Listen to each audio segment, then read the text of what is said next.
બનાસકાંઠાની વાત કરીએ તો બનાસકાંઠામાં દિયોદરના સણાદર મુકામે ગૃહમંત્રી અમિત શાહની સભા પહેલા જિલ્લાના ખેડૂત આગેવાનોની અટકાયત કરવામાં આવી હતી। વહેલી સવારે આગથળા પોલીસ દ્વારા જિલ્લા પ્રમુખ દોલાભાઈ ખાગડા, મહામંત્રી વક્તાભાઈ કુકલ, પાલનપુરથી જિલ્લા મહામંત્રી ભરતભાઈ કરણ તેમજ વાવથી રામસિંહ રાજપૂત તેમજ ધાનેરાથી વી.કે. કાગ અને ધાનેરા તાલુકા પ્રમુખ શંકરભાઈ વાગડાની વહેલી સવારે અટકાયત કરવામાં આવી હતી। ખેડૂતોના પ્રશ્નો, જેમાં ખેડૂતોને પોષણક્ષમ ભાવ માટે C2+50 સ્વામિનાથન રિપોર્ટ અનુસાર ટેકાના ભાવ મળી રહે અને ખેડૂતોને સંપૂર્ણ કર્જમાંથી મુક્તિ માટેની માંગણીને લઈને કાર્યક્રમમાં આપતા પહેલા પોલીસ દ્વારા અટકાયત કરવામાં આવી હતી।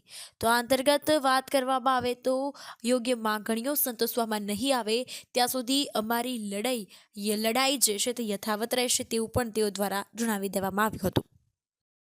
આજે ગુજરાતમાં બનાસકાંઠા જિલ્લાના દિયોદર ખાતે જે સણાદરમાં જે બનાસ ડેરીનો પ્લાન્ટ છે ત્યાં આગળ દેશના ગૃહમંત્રી શ્રી અમિત શાહ વધારવાના હોય અને ત્યાં આગળ સભાઓ હોય અને એ સભાની અંદર ખેડૂતોની જે અવાજ જે દબાવવાનો પ્રયાસ આજે થઈ રહ્યો છે।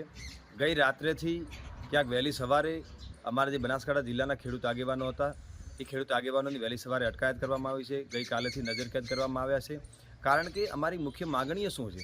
અમારી વ્યાજબી માગણીઓ એ જ છે કે જે ખેત પેદાશો છે, ખેડૂત ખેત પેદાશ રાત દિવસ મહેનત કરીને કરી રહ્યો છે, જે અન્ન ઉત્પન્ન કરી રહ્યો છે, એને પોષણક્ષમ ભાવ મળે, જે C2+50 સ્વામિનાથન રિપોર્ટ અનુસાર અમને ભાવ આપવામાં આવે, પ્લસ બીજું અમારું જે ઋણ મુક્તિ, ખેડૂતને સંપૂર્ણ એ ઋણમાંથી મુક્ત કરે, દેવામાંથી મુક્ત કરે, એ અમારી મુખ્ય માગણીઓ છે।